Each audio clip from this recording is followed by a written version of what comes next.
지난주에 제가 설교를 했는데 2주 연속으로 부득이하게 말씀을 전하게 됐습니다.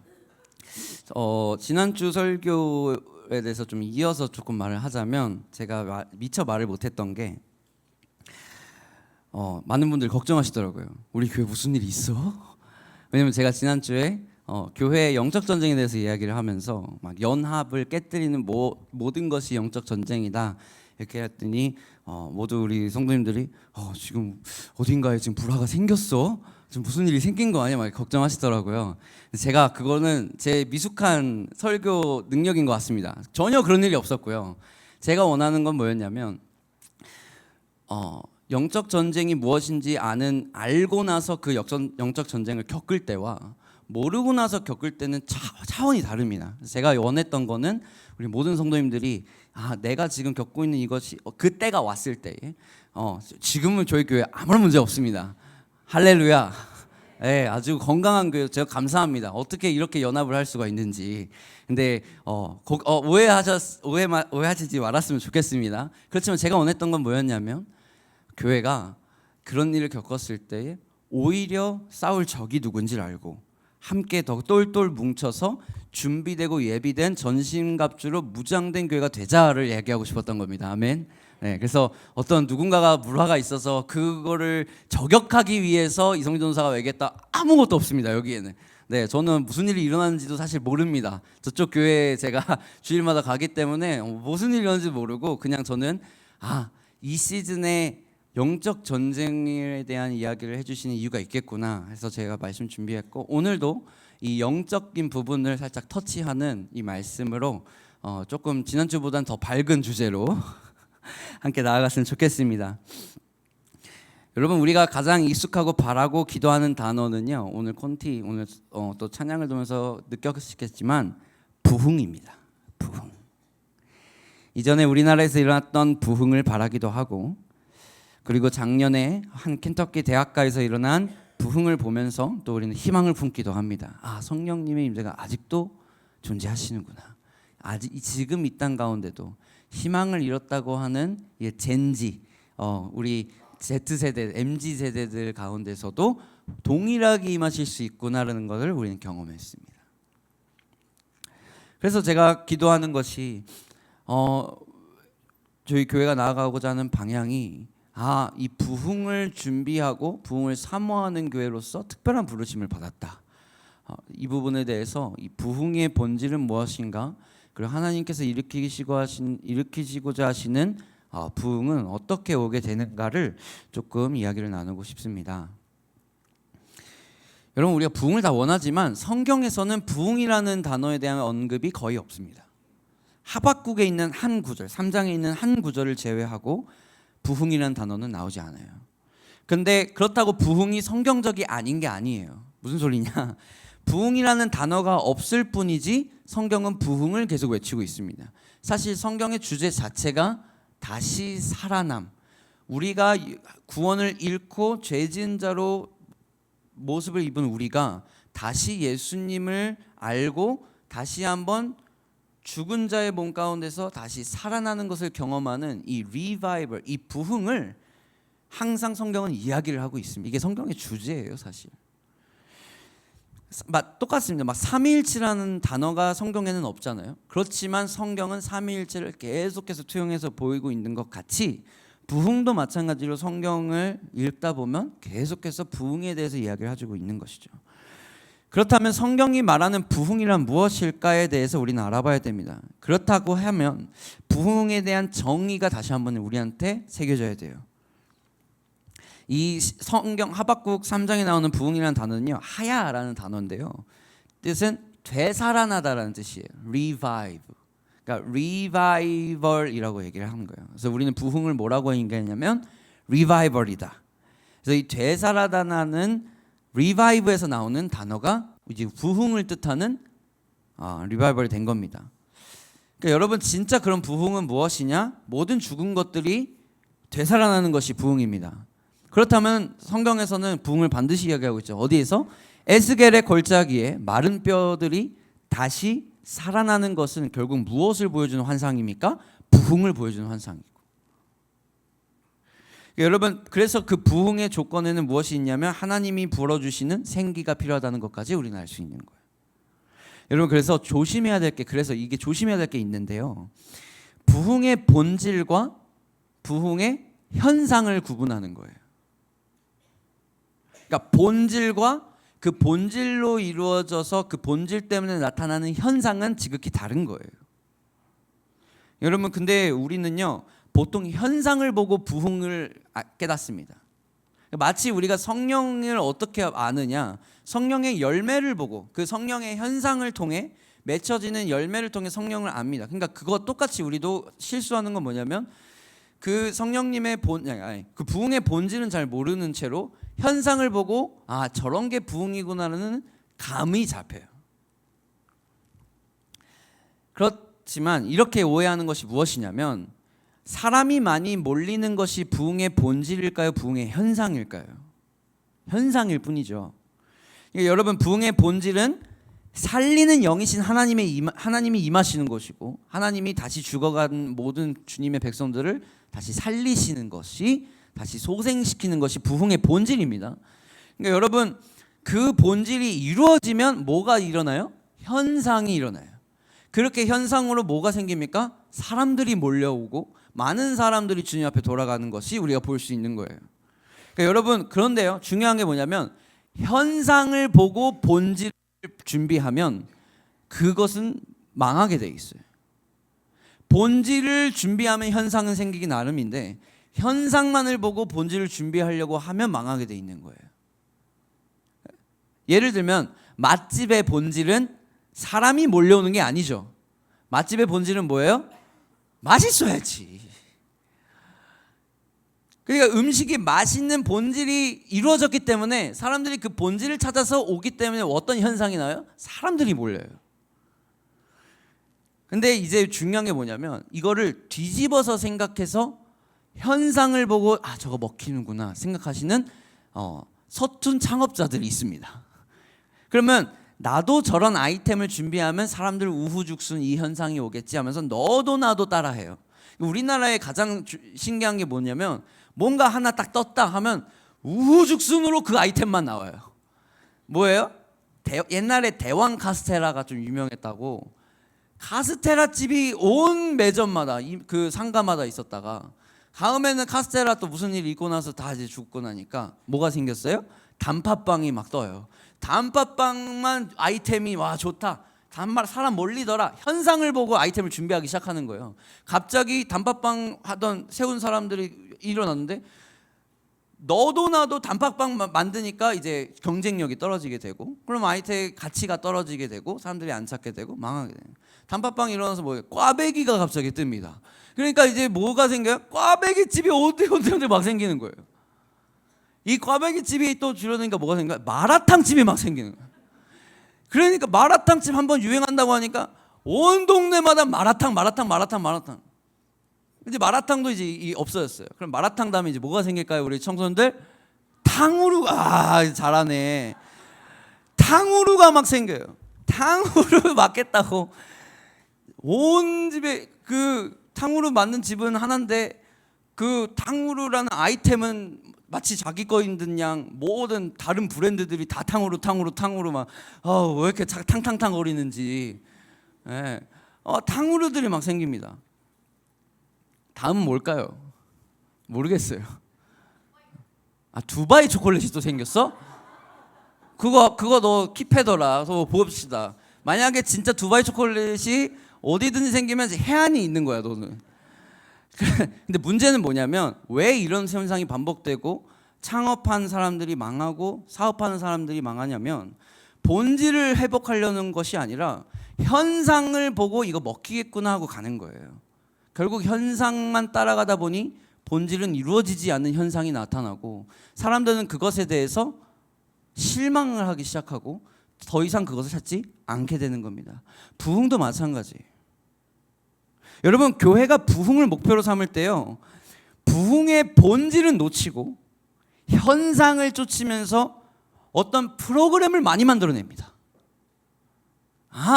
저 교회가 저 프로그램 했더니 이게 됐대. 쫓아갑니다. 이거 어떻게 했어요?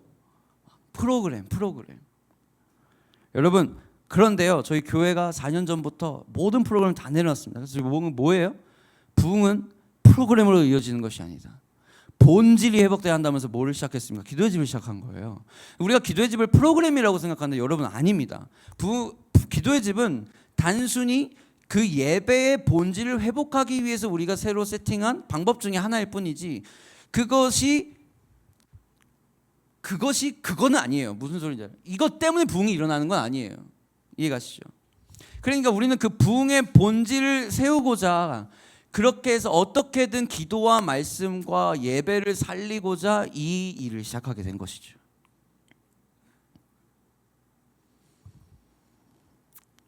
다시 한번, 부흥의 본질은 무엇이냐면 죽어가는 자들이 다시 살아나는 것이 부흥입니다. 메말라가는 무화과 나무가 다시 한번 생기를 되찾는 것이 부흥이에요. 우리의 영혼이 다시 한번 소생되어서 내가 하나님 앞에 바로 서게 되고, 이 나의 삶 가운데 부흥이 임하게 되니 사람들이 나의 열매를 보고 나의 모습을 보고 야, 쟤 뭐냐? 하면서 그 현상을 보고 본질을 찾아가게 돼 있는 거예요. 그래서 또 부흥은 또 뭐가 중요하냐면요, 이 리바이벌 할 때 리라는 단어가 굉장히 중요해요. 그러니까 다시 살아난다는 소리는요, 무슨 소리냐면 이미 생명이 없는 자들을 통해 생겨지는 게 아니라, 한 번 생명이 부어졌다가 그 영혼이 죽어서 잠들어서 못하고 있다가 그 사람이 다시 한번 주님의 생기를 통해 다시 살아나게 된 것이 리바이벌인 거예요. 여러분, 그래서 우리가 보아야 되는 게, 부흥의 발화점은 믿는 자들 가운데서 일어납니다.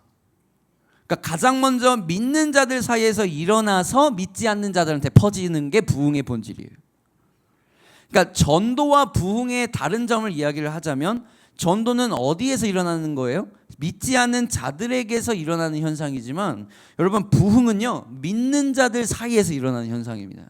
그게 리바이벌의 뜻이에요. 여러분, 다시 살아나려면 이전에 생명을 부여받은 사람들만 경험할 수 있습니다. 그리고 그 다시 살아남을 통해서 아까 얘기했던 전도가 이루어지고, 다시 한번 그 사람들을 통해서 하나님 나라가 확장되고 부흥이 생겨나는 거죠.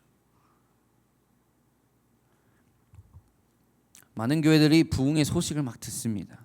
그러면 이제 가슴이 뜨거워져. 저도 막 어디서 부흥이 일어났다 그러면, 우리도 그랬잖아요. 막 가슴이 막 뜨거워집니다.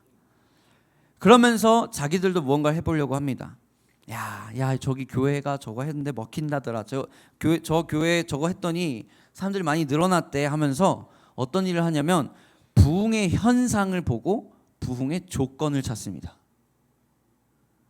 그러니까 여러분, 많은 교회들이 부흥의 조건을 찾는데, 대형 교회들은 부흥에 대한 조건이, 만약에 그게 부흥이라고 한다면 부흥에 대한 조건이 충분하죠. 근데 이제 어느 분들이 더 수치심에 들고 힘들었냐면, 개척교회 분들은 이 대형 교회가 갖고 있는 그 시스템의, 부흥의 시스템을 갖추지 못하는 자신의 모습들이 투영돼 보이는 거예요. 반영돼 보여요. 그러니까 막 그 부흥의 조건을 갖추지 못하는 우리의 모습을 보니까 더 초라해지고, 그러니까 본질이 뭔지 모른 채 일단 현상을 보고 깨달으려고 하니까, 뭔가 대형 교회들은 다 먹히는 것 같고 그 작은 교회들은 하나도 안 되는 것 같은 어떤 그런 현상이 보이는 거예요. 그러니까 뭐 때문에? 우리는 아직도 부흥을 현상으로밖에 못 보고 있구나, 본질을 못 보고 있구나라고 얘기를 하는 거죠. 그러니까 저도 이제 막 개척교회를 시작을 했는데, 저한테 어떤 마음이 있게 되면, 막 다른 교회의 부흥의 조건을 찾기 시작하더라고요.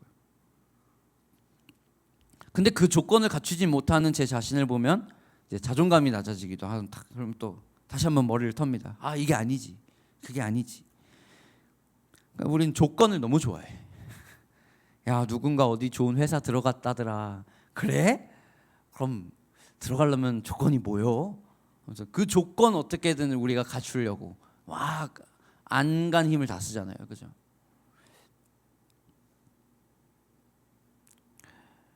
근데 제가 이 부흥을 공부하고 부흥을 묵상하면서 한 가지 깨달은 것은, 우리에게 부흥의 조건은 없습니다. 우리가 갖출 수 있는 부흥의 조건이 없어요. 왜냐? 나의 어떠한 조건으로는 하나님의 부흥이 오지 않습니다. 왜? 이 생기의 근원은 우리한테 오는 게 아니기 때문에 하나님의 숨결에서부터 오는 거잖아요. 여러분, 부흥의 조건으로서 우리가 할 수 있는 건 없습니다. 부흥은 누가 주시는 거예요?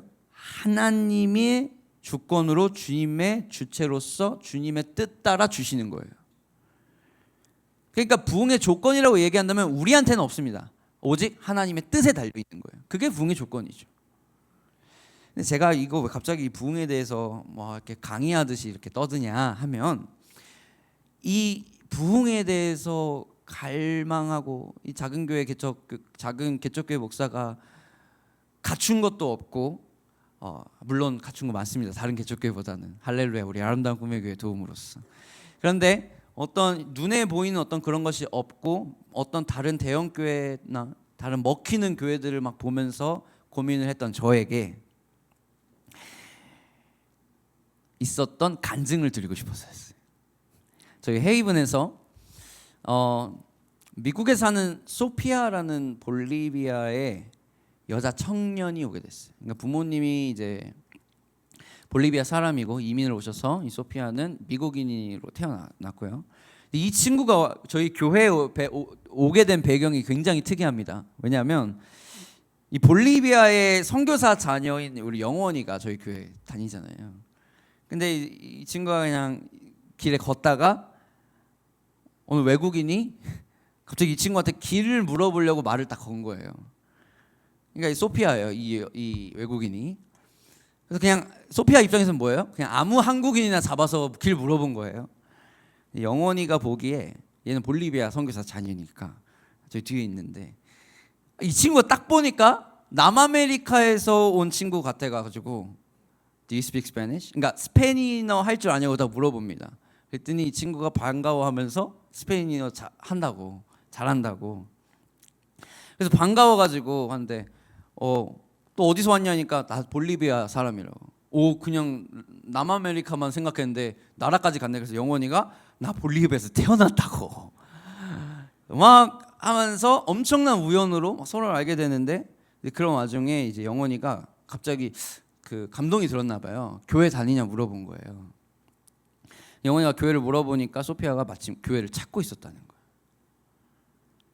잘 됐다. 이 친구가 청라에 사는데 송도로 와보라고. 그러니까 직장이 청라에 있었습니다. 송도로 와보래요. 송도로 왔는데 아마 놀랐을 거예요. 송도 보통 생각하면 뭐 생각해? 이제 건물 화려하고 막 규모 엄청 크고 럭셔리하고. 근데 아니나 다른 걸 왔는데 많이 와봤자 5명이서 예배드릴 때예요, 저희. 이 친구 놀랐을 거예요. 송도로에서 교회 찾아왔는데 여기가 교회 맞나 하면 싶어서 왔을 거예요. 어디 회사 8층에 뭐 오라고 하는데 왔는데 저희 그냥 청년 4명이서 그냥 기타 하나 하고 뚱땅뚱땅 하면서 예배하고 있는 걸 보는 거예요. 이 친구가 와가지고 그게 교회라고. 근데 정말 신기한 게 이 친구 한 주 나오더니 그 다음 주도 나오는 거예요. 계속 나오는 거예요. 그러니까 얼마 전에 소피아가 이제 그 한국에서 일을 하고 있는데 계약이 끝났어요. 그 일을 하고 있는 학원에서 계약이 끝나서 이제 미국 딱 지난주에 이번 주 얼마 전이죠. 화요일에 미국으로 돌아가게 됐는데, 이제 그것 때문에 소피아의 아버지가 한국에 방문하셨습니다. 소피아가 아버지에게 이 이야기를 한 거예요. 저와 저희 교회 그리고 어떻게 이제 와게 됐는지 모든 이야기를 하면서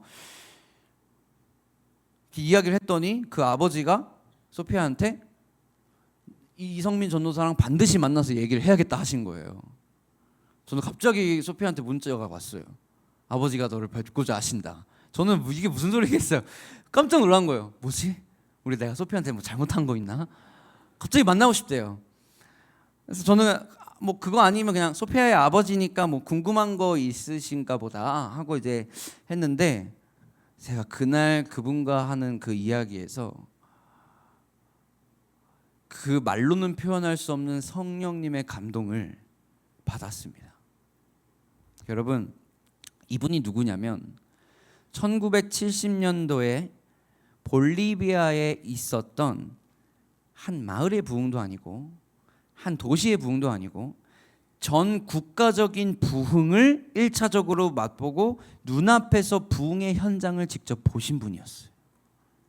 여러분 볼리비아에 1970년에 부흥이 있었다는 사실을 아세요, 모르세요? 아무도 몰라요. 나도 몰랐는데. 근데 여러분 이 부흥이요 훌리오라는 한 사람으로 비롯되었는데 그 훌리오의 최측근이셨어요. 그러니까 이 모든 부흥 운동을 바로 옆에서 지켜보신 분이에요. 근데요 이상하게 아무도 이 사실을 모른다는 겁니다. 하나님이 지난 50년이 넘도록 이 부흥을 기독교 역사에 드러나지 않게 하셨습니다. 아무도 이 부흥에 대해서 궁금해하지도 않았다는 거예요. 그리고 그것은 그저 묻힐 줄만 알았습니다. 그런데요 2020년에 갑자기 성령님께서 이 부흥의 사건에 대해 글을 쓰라고 우리 소피아의 아버지한테 강력한 감동을 주셨대요. 그래서 이 볼리비아에 있었던 부흥의 이야기 2020년이면 딱 50년째거든요. 1970년에 일어났으니까 이 부흥의 이야기를 편찬하셔서 책으로 내시게 됩니다. 저는 이 소피아를 통해 그 책을 받았었는데 소피아의 아버지가 썼다는 사실은 전혀 몰랐어요. 그러니까 책을 그냥 준 거예요. 이게 볼리비아에 있었던 부흥의 사건이더라. 읽어보라. 그래서 그냥 고맙다 해서 받았는데 그 알고 보니까 자기 아버지가 쓰신 그 부흥에 관한 책입니다. 그리고 그 책이 여기 있습니다. 이 책을 제가 받았는데 여러분 읽으면서 가슴이 너무 뜨거워지는 거예요. 물론 영어입니다. 물론 스페인어로 쓰셨고 영어로 쓰셨는지 모르겠어요. 이게 많은 그 언어로도 지금 번역이 됐다고 하는데 여기 보면 이게 그냥 단순한 지어낸 이야기가 아니라 그 당시에 뉴스 기사, 실제 있었던 그 일들, 모든 사람들의 간증들 이런 것까지 다 이제 이렇게 있습니다. 그러니까 이걸 읽는데 가슴이 너무 뜨거워지는 거예요. 볼리비아에 이런 부흥이 있었어. 어떻게 하면 우리가 이것도 몰랐지? 그러니까 여러분 제가 이 책을 읽으면서 하나님이 어떤 방법으로 모든 부흥을 주관하시는지 철저히 보게 하셨습니다. 그러니까 뭐를 가장 먼저 알게 하셨냐면 부흥의 주체는 우리가 아니다. 전적으로 하나님에게 달렸다라는 것을 인정할 수밖에 없겠다. 훌리오라는 19살 청년이 아까 얘기했던 이 부흥의 시발점이죠. 이분이 미국의 부흥운동가 마가렛 태처 아시는 분들은 아실 겁니다. 교회 역사를 보신 분들은 이 마가렛 태처가 하는 부흥운동의 집회에 한번 참여를 하고 성령 체험을 한 거예요. 그래서 이 훌리오가 그냥 그 마가렛 태처의 집회에 하루 더 가보려고 갔는데 사람들이 꽉 차서 들어갈 수가 없었대요. 근데 그 전날 이제 성령 체험을 받았는데 거기 그냥 바깥에서 갑자기 성령님의 큰 감동을 받아서 여기 치유가 필요하신 분 있냐고. 그랬더니 훌리오가 어제 그 감동을 받았는데 내가 당신을 위해 기도해줘도 되겠냐고. 그랬더니 알토라이러스, 그러니까 여기가 그 막 이렇게 관절이 막 꼬이는 병을 갖고 있는 사람들한테 위에서 막 찾아왔길래 기도해줬더니 막 관절이 막 펴지는 경험을 했다는 거예요. 그러니까 아무튼 그런 막 책 이야기가 다 여기 있습니다. 근데 여러분 이 훌리오라는 청년이 볼리비아로 돌아갔어요. 그런데 볼리비아로 가고 싶어서 간 건 아니라 어쩔 수 없이 가는데요. 자기의 고향이기도 합니다. 말씀을 전하기 시작하는데 온 동네가 뒤집히는 거예요. 모든 사람들이 예수님에 대해서 이야기를 하기 시작했답니다. 이 소피아의 아버지도 최측근이라 했잖아요. 처음에는 안 믿었대요. 소피아 아버지가 갑자기 온 동네가 예수님 이야기를 시작하니까 자기도 이게 무슨 일인가 싶었대요. 심지어 자기 동생이 예수님이 살아계셔. 그래가지고 예수님이 살아계시는데 형도 구원하기를 원해 이렇게 얘기를 했다는 거예요. 갑자기 어느 날. 그래서 이 형이 화나가지고 왜 화난지도 모르겠대요. 이 원흉이 누군지 알아야겠다. 그래서 자기 동생이 이끄는 곳으로 갔다고 합니다. 그래서 거기는 이제 무슨 집회장도 아니고 그냥 책상 몇 개에 의자 몇 개 놓여져 있었대요. 그냥 뭐 준비가 아무것도 안 돼 있었어요. 어떤 프로그램과 어떤 그 부흥 집회를 준비해 놓은 게 아니라 그냥 어느 순간 갑자기 부어주시기 때문에 그런 거 준비가 될 리가 만무했죠. 그래서 거기 그냥 이렇게 책상 있는 여러 개 있는 이제 강의실 같은 그곳에서 사람들이 여러 모여 있더니 기다려보래요. 잠시 누가 일어나서 말씀을 나눠볼 거래요. 그래서 이 소피아의 아버지가 그 당시 어렸을 때 어떻게 뭔 말 하나 내가 지켜보겠다. 그래서 이렇게 막 보고 있는데 이런 한 사람이 일어나서 말씀을 나누기 시작하는데 이 사람을 아는 사람인 거예요.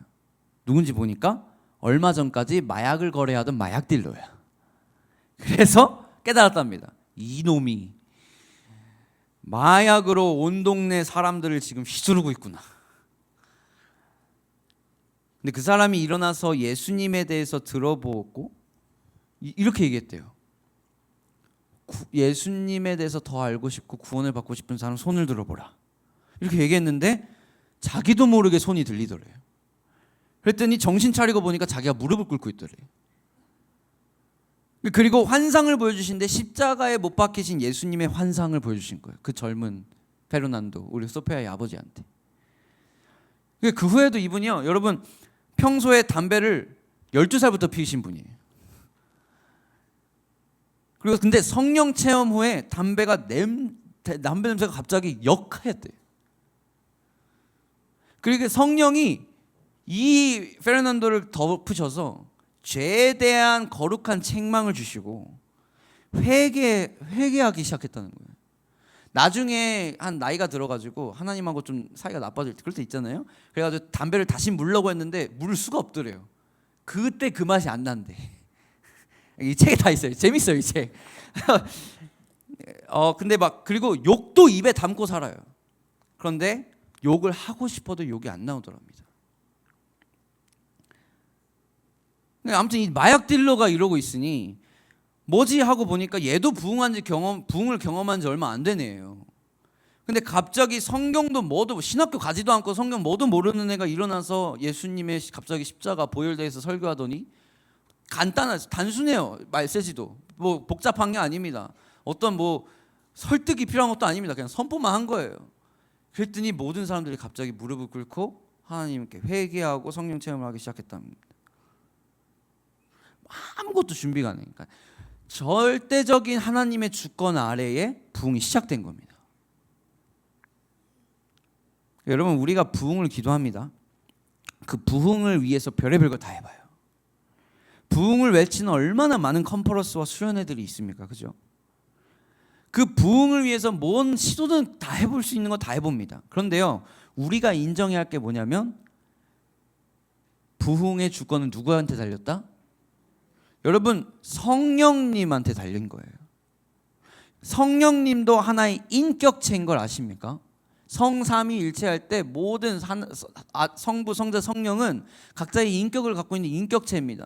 여러분, 무슨 소리냐면 성령도 본인의 뜻이 있다는 거예요. 요한복음 3장 8절에 이렇게 바람이 의미로 불매. 그 소리는 어디서 들어도 어디서 와서 어디로 가는지 알지 못한다. 성령으로 난 사람도 다 그러한다. 여러분, 성령으로 난 사람도 바람이 의미로 부는 것처럼 여러분, 성령도 자신의 뜻이 있는 거예요. 그러니까 인간의 이해와 인간의 논리로는 일어날 수 없는 일들을 보이실 거라는 거예요. 누구의 뜻으로? 성령님의 뜻으로. 그러니까 부흥의 전적인 주체는 우리가 아니라는 겁니다. 하나님은. 그러니까 이인격체인데요. 여러분, 우리가 흔히 하는 실수는 뭐냐면 그러니까 하나님 아버지와 아들, 성자, 예수님은 인격체로 인정을 하는데 성령님을 인격체로 잘 생각을 안 하는 거예요. 대신 뭐 해요? 수단으로 씁니다. 마치 우리가 성령님을 수단으로 써서 성령님을 내가 뭐 구하면 성령님이 와 주시겠지, 성령님 이제 해주시겠지 하면서 수단으로 전락해 버립니다. 근데 성령도 뭐가 있다? 인격이 있고 뜻이 있다. 그러니까 성령의 주권으로 그 성령의 바람이 불 것인데 우리는 마치 우리의 뜻으로 성령의 바람을 일으킬 것처럼 행동하고 있다는 거예요. 성령이 오시옵소서. 하지만 막상 오시면 뭐 성령 바람아 불어라 하면서 도구처럼 쓰는 거예요. 제가 성령님이었으면 노하겠죠. 여러분, 생각해 보세요. 하나님의 언약궤를 이용했던 자들도 하나님의 그 피할 수 없는 그 벌을 받았는데 우리는 성령님을 마치 그렇게 이용하고 있는지 아닌지는 살펴봐야 됩니다. 여러분, 그래서 오늘 이야기하고자 하는 것은 뭐냐면 그 인격체이신 성령님이 그 성령님의 마음대로 그분의 절대적인 뜻대로 부흥이 올 거라는 겁니다. 아멘. 그러니까 우리의 어떤 조건이 갖춰져서 부흥이 오는 게 아니라 조건이 아무것도 안 갖춰져 있어도 성령님이 뜻하시면 그곳에서 임하실 것이라는 거죠. 그래서 역대 흘러왔던 부흥들의 역사를 제가 살펴보기 시작했습니다. 이게 볼리비아에만 혹한 일인가? 이게 그냥 내가 단순히 한 편의 스토리를 보면서 일반화시키고 있지는 않는가 하면서 제가 다른 부흥들은 그럼 어떻게 일어났나 봤습니다. 가장 먼저 성경에 예수님이 승천하시고 나서 이런 말씀하죠. 1장 5절에 사도행전, 요한은 물로 세례를 베풀었으나 너희는 몇 날이 못되어 뭐를 받으라? 성령으로 세례를 받으리라 하셨느니라. 그래서 그들이 묻습니다. 언제예요? 6절, 그들이 모였을 때 예수께 여쭈어 이르되 주께서 이스라엘 나라를 회복하심이 언제예요? 어느 때입니까? 예수님이 그때 뭐라고 대답하신지 아세요? 이르시되 때와 시기는 누구한테 있다? 아버지께서 자기의 권한을 주셨다. 너희가 알 바야? 알 바 아니야. 오직 성령이 너에게 임하시면, 그러니까 그때가 되면 너희는 권능을 받을 거라는 거예요.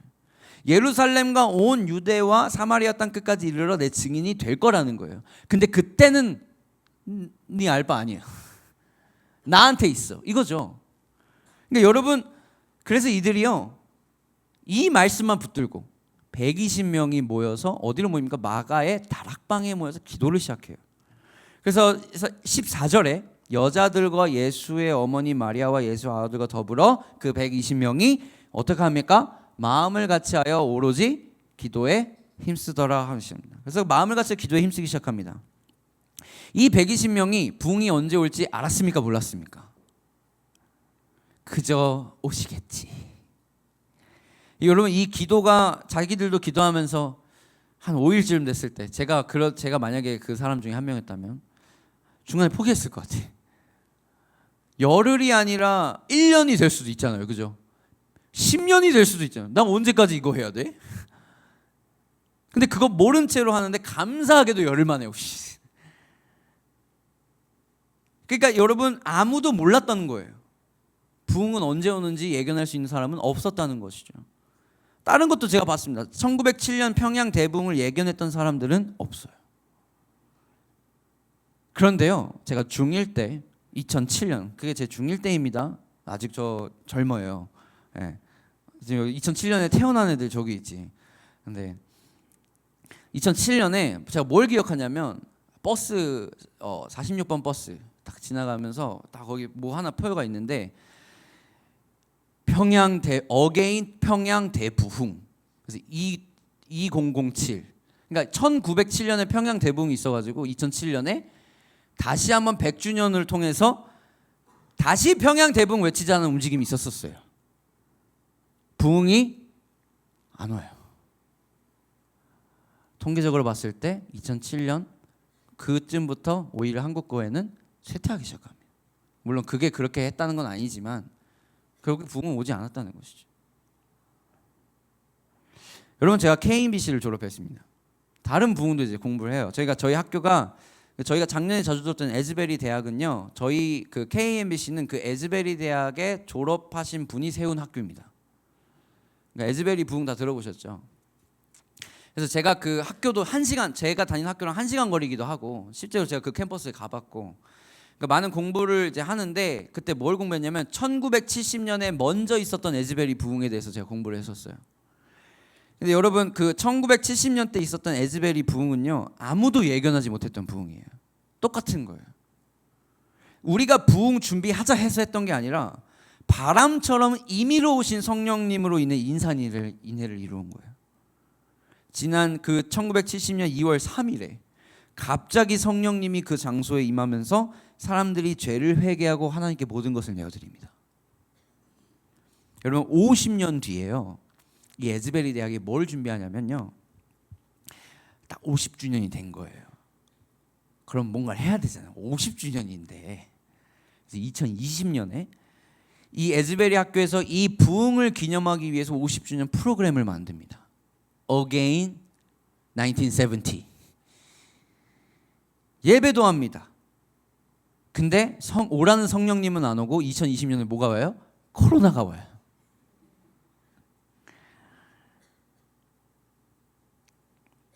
그런데요, 2023년에 작년에 다 경험했죠.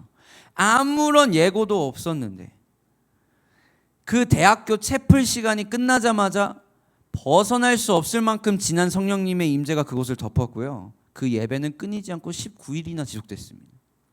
24시간 19일. 미국의 온 복음주의 교회들이 다 그 현장을 찾아보려고 19일로 끝낼 수밖에 없었던 게 거기가 너무 과포화 상태가 된 거예요. 그 타운이. 그 타운에 살고 있는 사람보다 배가 많은 숫자가 막 방문하기 시작하니까. 그리고 그게 어떻게 됩니까? 여러 대학, 그 크리스천 대학 캠퍼스 가운데에 불이 옮겨 붙기 시작합니다. 똑같은 거예요. 제가 볼리비아에 이 그 1970년에 성령이 올 거라고 상상했던 사람은 아무도 없었어요. 마가렌 태처부터 훌리오, 그리고 훌리오를 통해 같이 있었던 이 책을 쓴 페르난도, 그 나라의 그 타이밍에 성령님이 임할 줄은 아무도 몰랐었습니다. 그리고 그 분의 역사가 어떻게 임했는지, 어떻게 그 많은 사람들을 재우고 먹였는지, 어떤 병든 자들이 낫게 되었는지, 그 기적을 저는 이 책을 통해서 보는 거예요. 여러분, 기적도 기적인데 저한테 가장 놀라운 것은요, 성령님이 그 도시, 그 나라 가운데에 죄에 대해서, 의에 대해서, 하나님의 나라에 대해서 책망을 하신 사건이 이제 막 보이는 거예요. 말씀이 이루어진 사건을 보는 겁니다. 여러분, 이거를 읽으면서 제가 그분의 이야기를 들으면서 제 가슴 가운데에 뜨거운 막 갈망과 갈증이 막 일어나는 거예요. 근데 제가 뭐라고? 기껏해야 우리 지금 성도님들 20명, 30명 되고 있는 우리 교회에 뭐라고 지금 저한테 와서 이걸 저한테 꼭 얘기해 주셔야겠다고 지금 생각하신 겁니까? 제가 물은 거예요. 그러니까 왜 저를 찾아오시고 왜 저한테 이 얘기를 하셔야겠습니까? 하시는데, 자기도 원래 그냥 한국에 이제 있는 딸이랑 돌아와서 다시 데리고 이제 집으로 가야 되니까 그냥 여행하다 그냥 바로 가려고 했는데, 이 교회 이야기를 들어보고 제 이야기를 들으니까 꼭 이 부흥에 대한 이야기를 저에게 해줘야겠다는 큰 감동이 오더래요. 저희가 누구라고? 그러니까 개척교회 작은 목사가 무슨 힘이 있다고, 그죠? 그러니까 그저 저는 들으면서 깨닫게 하신 거에 감사한 거예요. 근데 이분이 많은 인사이트를 주시면서 얘기를 해주시는데, 이 부흥의 주역으로 너를 쓰고 싶어 하실 것 같다라는 감동이 있대요. 아멘 주셔서 감사해요. 저는 아멘이 안 나와요. 와, 믿음이 저보다 더 대단하십니다. 저는 그 큰 믿음이 필요합니다 지금. 이게 여러분, 근데 그 부흥의 주체는 성령님이시죠. 그런데 여러분, 그 성령님은 우리 안에 거하십니다. 아멘. 그러니까 무슨 소리냐면, 하나님은 그 주체로서 성령을 하나님의 주권적인 때에 부어주시지만 그 부흥의 주역으로서 결국에는 어떤 한 사람을 세워서 쓰실 거라는 거예요. 이걸 아는 거 굉장히 중요합니다. 주체와 주역을 나눠야 돼요. 근데 우리 하나님께서 주체직이지만 그 훌리오라는 한 사람을 부흥의 주역으로 사용하여서 그 나라의 온 부흥을 일으켰다는 거예요. 그러니까 여러분, 주체가 하나님이라고 아무것도 안 하고 그냥 부흥을 막연히 기다리는 것 또한 잘못된 거예요. 그래서 왜요? 우리는 지금까지 임했던 부흥을 보면서 어떤 사람들을 주역으로 쓰실지를 깨닫고, 내가 그 혹여나 그 주역이 우리 다음 세대가 될 수 있을까, 그 주역이 우리가 될 수 있을까를 준비하고 기다리면서 하나님의 때를 기다리는 것이죠. 아무도 모르지만 우리는 뭐예요? 오로지 기도하면서 마음을 같이 하기를 힘썼더라. 그러면서 제가 또 공부를 해오기 시작했습니다. 이제 하고 싶은 얘기가 너무 많아. 이거를 이제 어떻게 담임 목사님이 왜 설교를 길게 하시는지 이해가 가겠더라고요. 하고 싶은 얘기가 너무 많아. 그러니까 여러분, 이 부흥의 주역이 그럼 누굴까? 그럼 왜 훌리오 같은 사람은 어떻게 해야 되는 걸까? 물론 저는 믿음이 안 되더라고요. 저는 그 주역이 아니에요. 제가 생각해도. 근데 무슨 이유로, 어떤 근거로 이걸 얘기하려고 하실까? 이분은 그 부흥의 현장에서 바로 옆에서 보았고, 어떤 사람이 부흥의 주역으로 쓰여지는지 보았던 사람이잖아요. 그 어떤 것을 보셨고 그것을 통해서 저를 투영해 보신 것이겠죠. 여러분, 가장 먼저 부흥의 시작이었던 예수님의 제자들의 나이는 몇이었을까요? 당시 예수님을 따를 사람들은 다 젊은 사람들입니다. 요한은 거의 1세기의 마지막까지 생존했다는 거 보면 예수님에게 제자들 치에 10대였다는 걸 알 수 있어요. 예수님을 직접 못 보았던 이 다음 세대들이 영지주의에 빠져요. 그래서 이 요한이 예수님이 실제로 육체로 존재하신 분이다 해가지고 편지를 쓴 게 요한서신이잖아요. 자, 이 아시죠? 그리고 그의 형제 야고보도 역시 젊었을 겁니다. 그러니까 여러분 사도 바울도 이때 보면 사도행전 7장 58절에 성 밖으로 내치고, 이게 어떤 때냐면 스데반을 박해할 때 사도 바울이, 근데 돌로 칠세 증인들이 옷을 벗어 사울이라 하는 누구의 발 앞에 두니라? 청년의 발 앞에. 그러니까 사울도 이 당시에 그렇게 나이가 많지 않았던 걸 알 수가 있습니다. 여러분 함께 사역하는 디모데는 심지어 사울보다 더 젊은 젊은이였어요. 이러면 우리가 좀 보여야 됩니다. 하나님은 부흥의 주역으로 누굴 쓰시려고 하실까? 여러분 종교개혁의 부흥의 물결은 어땠을까요? 마틴 루터가 95개의 조항을 발표했을 때 34살. 칼빈이 기독교 강요의 첫 판을 냈을 때가, 존 칼빈 기독교 강요의 첫 판을 출판했을 때가 27살. 영어 신약 성서를 쓴 윌리엄 틴데일은 31살 때 성서를 다 번역합니다. 여러분 18세기 복음주의가 부흥할 때 요한 웨슬리가 35세였고 그 동생은 30살. 그리고 조지 위필드는 20대였습니다. 이들이, 조지 위필드는 미국 전역을 다 뒤집어 버리고 요한 웨슬리는 영국의 전역을 뒤집어 버려요. 웨일즈의 부흥을 이루었던, 우리가 목사님 통해 많이 들었던 에반 로버츠, 이게 시작이, 에반 로버츠가 몇 살이었을까요? 26살. 1970년 에즈베리의 부흥은 누구로부터 주역을 사용하셨을까요? 이때 에즈베리의 부흥은 그때 신학교 학감이었던 커스터 레이널즈라는 학감이 원래 설교를 하기로 했었는데, 어떻게 시작됐냐면 그 대신에 학생들이 신앙 간증하는 시간으로 바꿔버린 거예요. 그러니까 학생들이 자신의 간증 이야기하다가 그 부흥이 터집니다. 2023년에 에즈베리 부흥은 그럼 언제 일어났습니까? 채플 후에 현장에 남아있던 19명의 학생들과 찬양으로부터 시작돼요. 어떤 멋있는 이름 있고 유명한 사람의 어떤 그 좋았던 설교로 시작된 게 아니에요. 그냥 그 설교, 로마서 12장의 사랑에 대한 설교가 너무 감동이 받았어. 학생들이 모여가지고 우리 이 사랑을 위해서, 공동체를 위해서, 학교를 위해서 기도하자 해서 모여서 기도하는데 성령님 이제 임해버려서 19일 동안 그 일이 나은 거예요. 몇십만 명이 찾아왔다 가는 거예요. 누구로부터 시작됩니까? 부흥의 주역은 누구다? 청년들이다. 1970년 그 책에 쓰여있던 부흥운동의 시작점을 알렸던 이 훌리오는 나이가 19살입니다. 19살. 여러분 우리가 부흥이 언제 다시 올지는 모릅니다. 그렇지만 하나님이 사용하실 부흥의 주역은 너무나 확실합니다. 누구입니까? 다음 세대인 거예요. 그 부흥이 올 때에는 주님께서는 그 주역으로 우리 다음 세대를 쓰실 것입니다. 그래서 저한테 이 얘기를 하겠다는 거예요. 페르난도가 저를 찾아오시면서 다음 세대에 대한 마음으로 이 교회를 세운 사람이 몇 명이나 될까? 다음 세대를 위해서 개척교회를 시작하려고 마음 먹는 사람들이 몇 명이나 될까? 다음 세대들은, 제 얘기가 죄송합니다. 개척교회 하는 사람들 간의 이야기예요. 다음 세대들은 돈이 안 됩니다. 대학생들이 무슨 돈이. 그래서 교회는 대부분 어디에 포커스를 맞추냐면 30, 40대에 포커스를 맞춰요. 그래야 교회가 생존하거든요.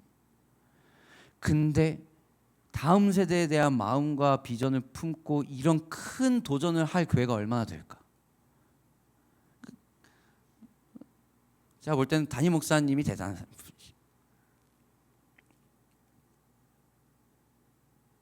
그러니까 확실한 거는 그 주역으로 다음 세대를 쓰실 것이고, 주님이 부르시면 달려가겠습니다 외쳐갈 수 있는, 주님이 부르는 어느 곳이든 나는 그냥 따라가겠습니다, 하나님이 이끄시는 어느 곳이면 내 명철과 내 의지와 나의 어떤 상황을 의지하지 않고 주님이 그냥 보여주시는 그거 그냥 도전하면서 달려가겠습니다 하는 guts, 그런 용기가 있는 청년 세대를 쓰실 거라는 것이죠.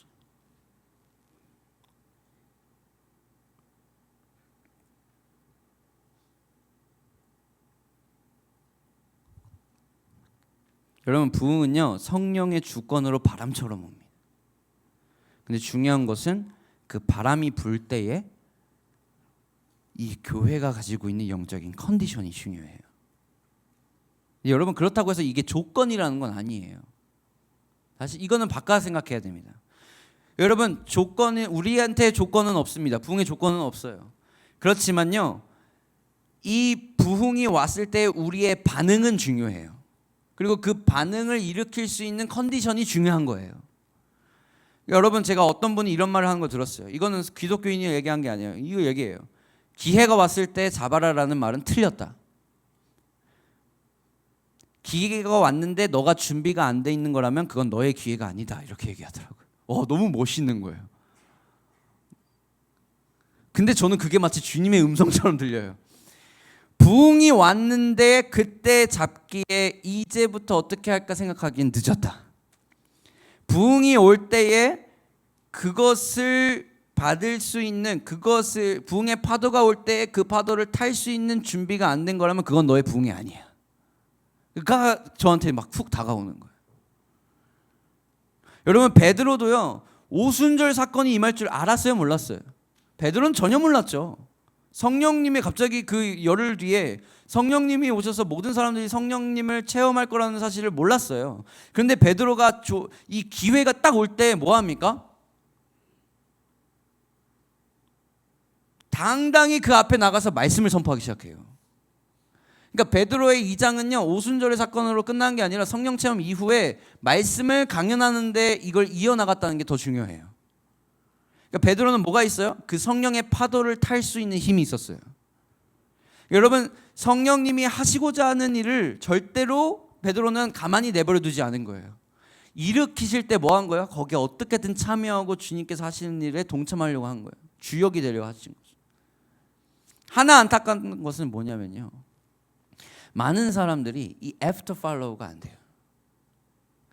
제 이 책을 보면서 정말 안타까운 건 뭐냐면요, 이 볼리비아의 그 부흥이 유지되지 않았다는 거예요.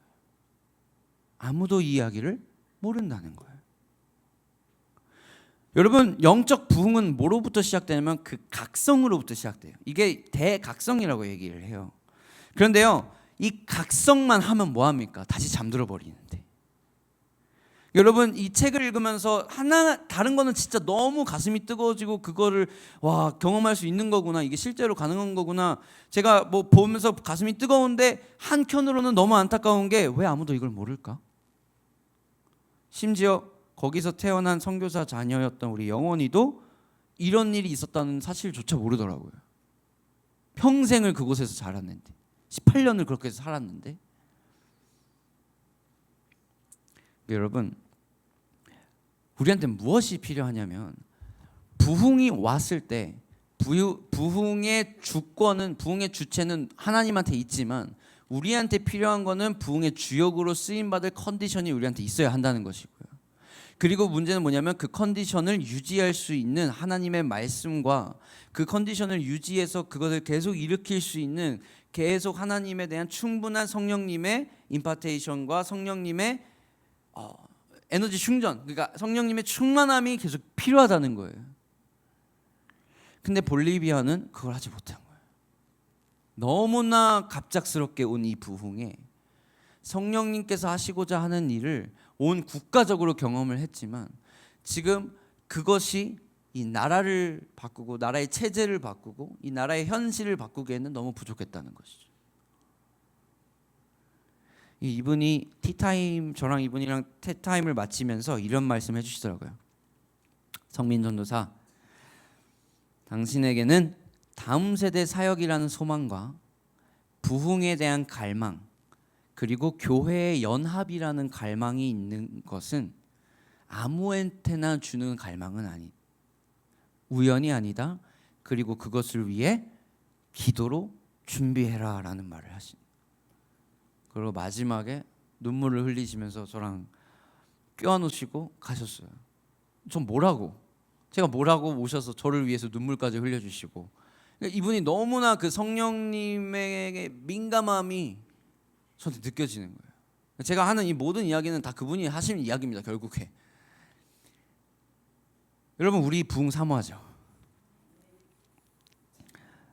우리 안에 그 부흥을 담을 만한 그릇이 있습니까? 이건 조건을 이야기하는 건 아닙니다. 그렇게 반응을 하실 수 있습니까? 그 바람이 불 때에, 임의로 하나님께서 일으키실 그 부흥의 바람이 불 때에 여러분, 우리는 그 바람의 방향에 맞춰 깃을 펴실 수가 있냐 이 말입니다. 우리 그 컨디션을 위해서 기도하는 거예요. 여러분, 그럼 뭐를 어떻게 하면 그 컨디션이 유지가 됩니까? 사도행전 1장 14절에 여자들과 예수의 어머니 마리아와 예수의 아우들과 더불어 어떻게 했다? 마음을 같이하여 오로지 기도에 힘쓰더라. 모든 제자들과 하나님의 이 부흥의 주역으로 쓰임 받았던 이 자들은요, 그때가 오기를 기도로 준비하고 또 마음을 같이하였습니다. 지난주 얘기했던 연합을 통해서, 그리고 오늘 이야기하는 결국 기도입니다. 우리가 할 수 있는 건 뭘까요? 기도예요. 우리 청년 세대들, 이 시대에 우리가 할 수 있는 게 뭘까요? 그 주역으로 쓰임 받기 위해서는 너희들의 스펙이 필요하지 않습니다. 근데 우리는 조건 따지는 게 너무 혈안이 돼 있어서 그 자격증 따려고, 그 어떻게든 그걸 이거라도 밥 벌어 먹을 수 있으니까. 결국 뭐예요? 하나님을 의지 않고 결국에 내 삶을 의탁시키는 거예요. 결국에 세상의 흐름에. 근데 하나님은 뭐라고 얘기해 오시는 거예요? 기도에 힘쓰더라. 그러니까 기도에 힘쓰지 않는 청년들은 아무리 스펙이 많아도 그 주역에 쓰실 수가 없습니다. 그러니까 진짜 우리 청년들은 기도해야 돼요. 혼내는 거 아니에요. 권유. 안타까운 마음에 한한 부탁. 왜 기도의 집은 어른들만 나오는 거라 생각하니? 너네는 맨날 밤에 유퀴즈 보고 그 시간에 누릴 거 다 누리는 그런 시간 가운데 청년들아, 저는 저한테 얘기하는 거예요. 저도 청년이거든요. 나이로 따지면.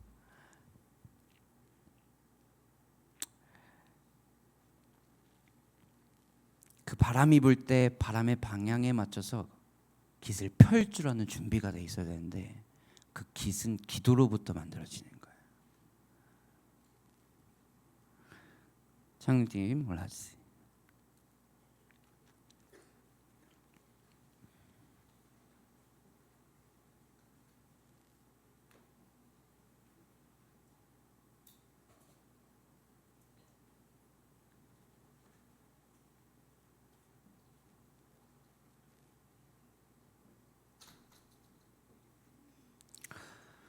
제가 청소년 사역을 우리 아름다운 꿈의 교회에서 귀하게 6년 동안 할 수 있는 기회를 주셔서 정말 많은 것을 배웠습니다.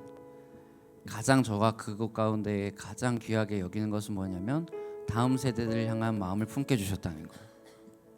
제가 처음부터 다른 부서나 어떤 이런 다른 걸 했다고 한다면 그냥 어떤 한 부서의 일로만 취급을 했을 것 같아요. 근데 이렇게 아이들을 향해서 기도를 하고 있을 때에 제 청소년 사역 2년 차에 제가 이때 정말 힘들었거든요. 왜냐하면 제가 이때 코로나가 터진 거예요. 2020년에. 왜 힘들었냐면 제가 청소년 애들하고 코로나 없이 사역한 기간보다 코로나 이시 사역한 기간이 더 긴 때,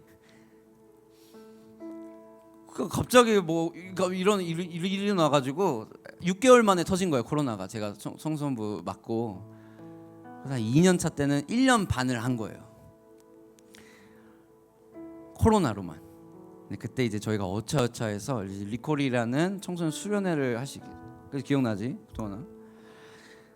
근데요, 제가 그 둘째 날, 그러니까 첫째 날 밤에 기도하고 저는 이제 집에 돌아가서 잠을 잤는데, 그 둘째 날 시작하는 때 꿈을 꿨어요.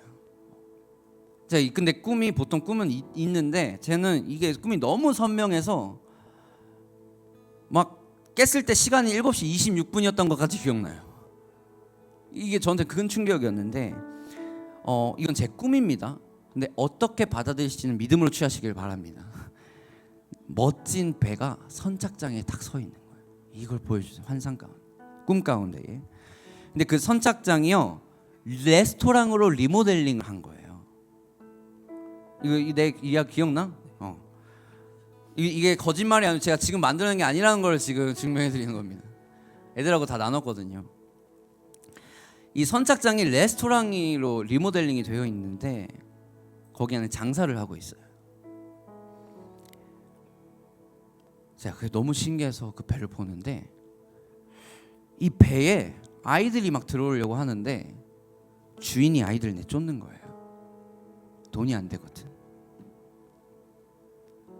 돈을 내러 오는 게 아니라 진짜 배가 그냥 궁금해서 오는 거기 때문에 나한테 이익이 안 될 애들이거든요. 쫓는 거예요.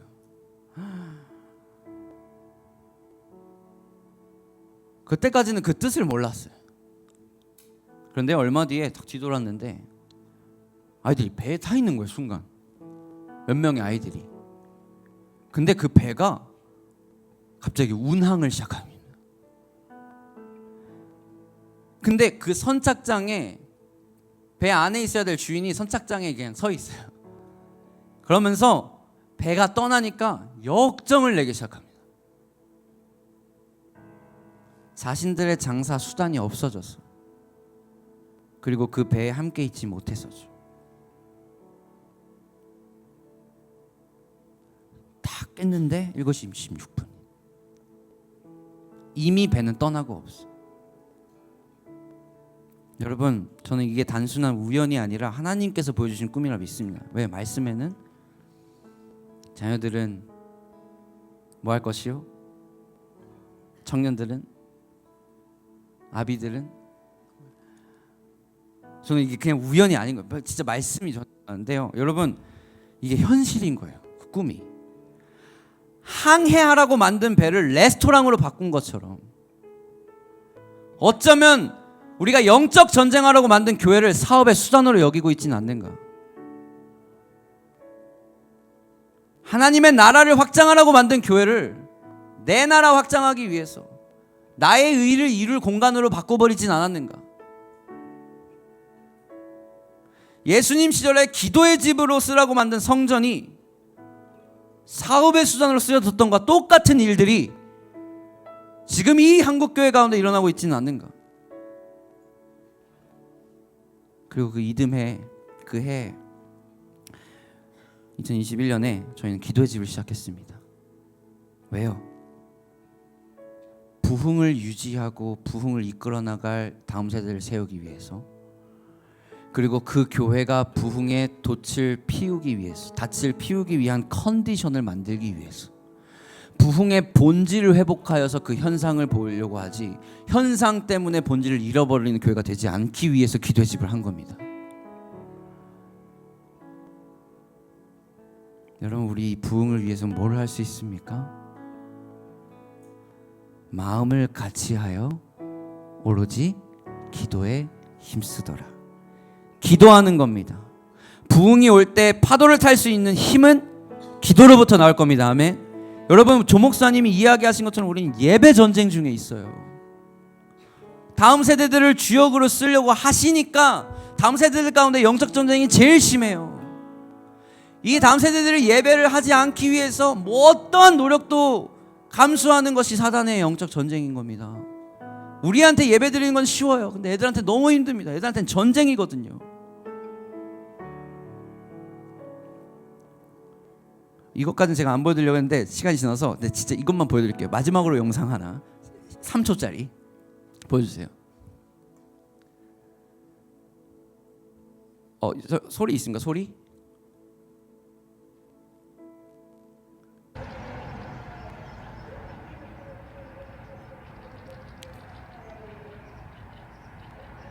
여러분 여기는 이건 영원이가 찍은 겁니다. 여기가 달빛 축제 공원이에요. 송도. 이게 지금 뭐 하고 있는 건지 아십니까? 이제 꺼주세요. 센스 좋았어. 새벽 5시 반에 이슬람들이 모여서 자신들 기도를 하기 위해 모인 곳이에요. 달빛 축제 공원에 온 스테이지를 다 빌려서 지금 인천에 있는 모든 무슬림들이 저곳에 한 곳에 모여서 기도하기 시작합니다. 이게 지금 우리 현실이에요.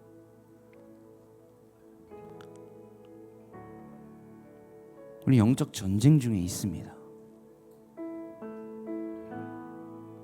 새벽 기도해요. 우리는 새벽 기도가 없어지고 있는데 쟤들은 새벽을 깨워서 자기들 신뢰를 위해 기도하고 있는 겁니다. 그러니까 여러분 정말 힘들겠죠, 이 세대. 한쪽에는 무슬림들이, 한쪽에는 이 상대주의, 한쪽에는 이 세상적인 사고관을 갖고 있는 모든 커리큘럼들. 이런 모든 영적 전쟁이 양쪽으로 치고 받는 거예요, 지금 아이들은. 이 다음 세대들. 모스크가 송도 땅 안에 안 생기는 게 기적이에요. 지금. 저기가 바로 지금 헤이븐 처치 5분 거리에 있어요.